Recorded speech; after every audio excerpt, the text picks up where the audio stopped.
Yes, mga Barangay Lakers, magandang umaga, magandang tanghali, magandang gabi. Laban po ngayon ng Lakers at Timberwolves sa Crypto.com Arena. Yes, panoorin natin. Ma-exciting to. Yes, Anthony Edwards against LeBron and Luka. Crypto.com Arena, mga barangay. Like, comment, share.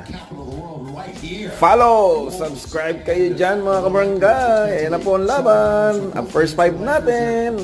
The usual 5. Ayan na po. Ayan na naman po ang short-handed down na Wolves. Edwards, Anthony Edwards, Nat Reed. Ayan na po ang seremonya. Ayan na po mga kabarangay. Si Austin Reeves. Nakuha ni Jackson Hayes ulit. Ayan po. Comment, like, and share. Follow lang po dyan. Thank you sa mga nag-subscribe at nag-follow. 3 points!